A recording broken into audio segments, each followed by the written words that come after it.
But just to sort of have the last word, as it were, um, having a shorter tenure and reappointment will not really solve the issue either, because you might just have people who are compliant in the very wrong sense being continued.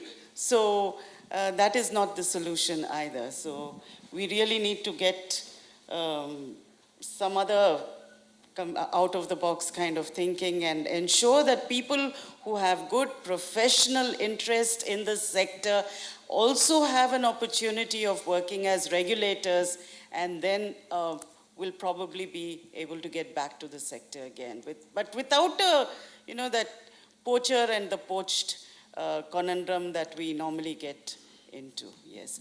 I think we come to the end of a very... Thank you, Usha ma'am. Yeah. Shall I thank everyone? Yes, please. Okay. Yeah. So I thank the panelists for their comments. I know there are quite a few issues, particularly with Ari, that we were not able to touch upon. But as someone said, this is only the beginning. It's not the end.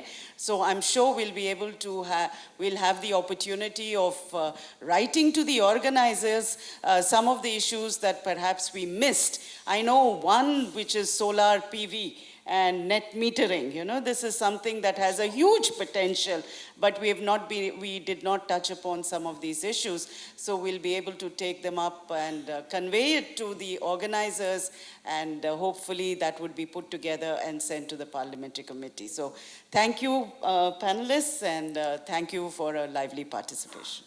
I would request the panel members to be seated for a minute. I would request Ms. Rekha Desharaju from Urja Gyan Foundation to offer mementos to our esteemed speakers, starting from Dr. Usha Ramachandran,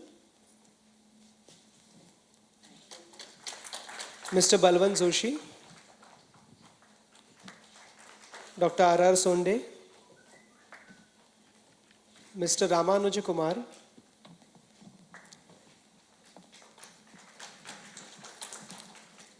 before I would like,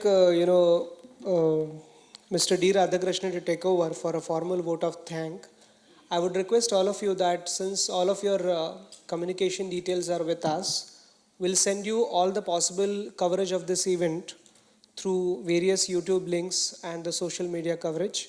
We are also requesting you that in order to make us a structured effort, please feel free to write in next 15 days whatever are your inputs on this bill. It will help us to have a proper representation to the ministry, and with Dr. Kirit Somaya is now more accessible to us, and we are confident that we will get also an invitation when the parliamentary committee actually call upon a meeting of stakeholders to take a final call. So now I would request Dr. Radhakrishnan to continue with the vote of thanks. Thank you.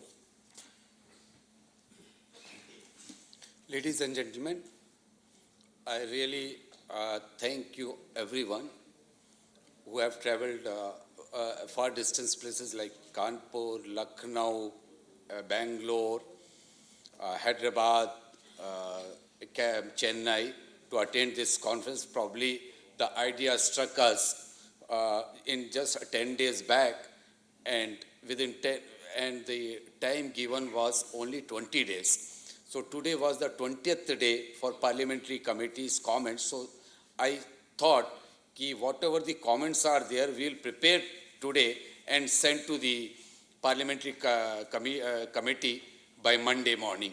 But now Mr. Kirit Somaya told us it will be available for next 4 or 5 months. So that's a great relief to all of us. That's why my friend has told we can have further 15 days. Because Electricity Act amendments, as I told in the morning hours, is not the first amendment. Is probably 7th amendment if you take the clarificatory orders also. And checks and balances cannot take place in the law. We wanted it should be holy book, it should be implementable in a longer term, for, say like telephone acts and every act's work of the 20th century was still in the process right now also. The same spirit, it should be implemented with the Electricity Act also. That's why we requested also, and I made a call to parliamentary committee if we will be submitting our will be submitting our comments in next 15 days time, and therefore I request everyone to give your valuable comments to us by mail within 10-15 days time, so that we can have enough this thing. At the today is the 14th February, being a Saturday, and even Valentine Day, you all have come, especially my old friends, Dr. Shailendra Dubey, Dr. Usha Chandran, Dr. Rajesh, and who have traveled all the way, leaving the cities to attend this conference. And the silver lining is that we will come up. Thank you very much, and I invite you all for a lunch, and thank you very much. Thank you.